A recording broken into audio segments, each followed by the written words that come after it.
warahmatullahi wabarakatuh. Pertama-tama marilah kita panjatkan puja, puji beserta syukur kehadirat Allah Subhanahu wa taala. Shalawat serta salam semoga selalu terlimpah curah kepada Nabi besar Nabi Muhammad SAW, kepada para keluarganya, kepada para sahabatnya, kepada para tabi'in serta tabiatnya, serta kepada kita selaku umatnya. Nah, teman-teman, pada kesempatan kali ini kita akan membahas mengenai keutamaan membaca 10 ayat pertama dan terakhir dalam Quran Surat Al-Kahfi. Nah, teman-teman, seperti yang kita ketahui bahwa hari Jumat merupakan hari yang sangat spesial bagi umat muslim. Karena pada hari Jumat ini merupakan hari yang istimewa serta waktu yang mustajab untuk berdoa. Nah, maka dari itu, ada beberapa amalan yang harus dilakukan oleh umat muslim. Salah satunya membaca Quran Surat Al-Kahfi di malam Jumat. Nah, namun teman-teman, bukan hanya di malam hari saja. Untuk membaca surat Al-Kahfi juga bisa dilakukan pada siang hari di hari Jumat.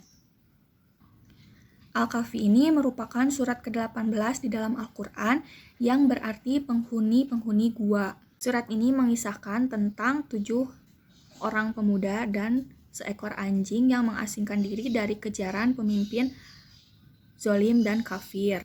Rasulullah Shallallahu Alaihi Wasallam bersabda, barang siapa yang membaca surat Al-Kahfi pada hari Jumat, maka ia akan disinari oleh cahaya di antara 2 Jumat. Hadis riwayat Hakim.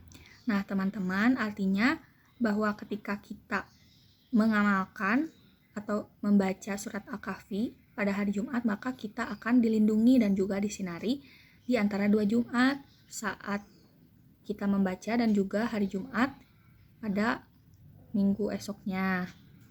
Nah, teman-teman, berikut merupakan keutamaan dari 10 ayat pertama dan juga 10 ayat terakhir Quran Surat Al-Kahfi. Yang pertama, dijaga dari fitnah Dajjal. Imam Ahmad mengatakan dari Madan ibnu Abu Talhah dari Abu Darda dari Nabi Shallallahu Alaihi Wasallam bersabda, barang siapa yang hafal 10 ayat dari permulaan surat Al-Kahfi, maka ia akan dipelihara dari fitnah Dajjal.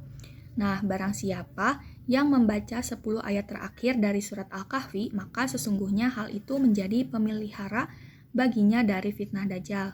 Artinya, ketika seseorang menghafal 10 ayat pertama dan 10 ayat terakhir, maka ia akan terhindar dari fitnah Dajjal. Seperti yang kita ketahui ya teman-teman, bahwa pada nanti di akhir zaman akan ada yang namanya makhluk Dajjal. Nah, dia akan menyebabkan atau menyebarkan fitnah di muka bumi.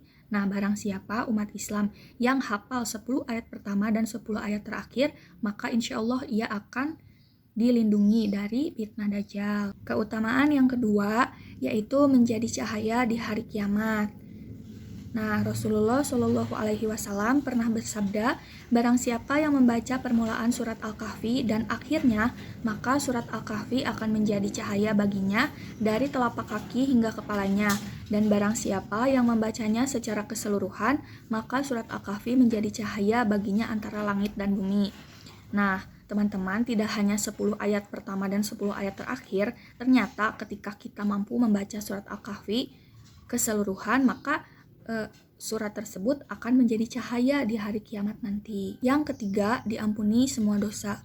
Rasulullah Shallallahu Alaihi Wasallam juga pernah bersabda, barang siapa yang membaca surat Al-Kahfi pada hari Jumat, maka timbullah cahaya baginya dari telapak kakinya hingga ke langit dan memberikan sinar baginya kelak di hari kiamat, dan diampunilah baginya semua dosa di antara 2 hari Jumat.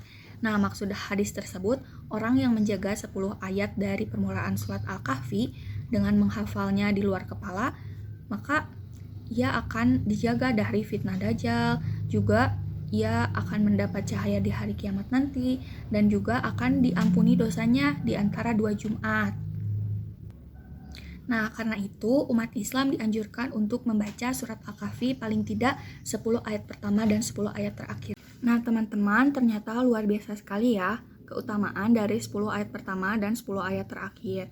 Nah, ketika kalian sudah mengetahui keutamaannya, maka jangan lupa untuk selalu membaca Al-Quran, baik itu surat Al-Kahfi atau surat yang lainnya, karena membaca Al-Quran itu merupakan kewajiban ya, tidak hanya di hari Jumat saja. Nah, teman-teman, cukup sekian yang bisa saya sampaikan pada kali ini.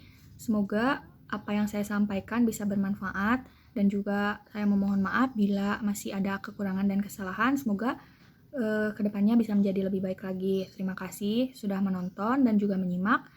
Saya pamit undur diri. Wassalamualaikum warahmatullahi wabarakatuh.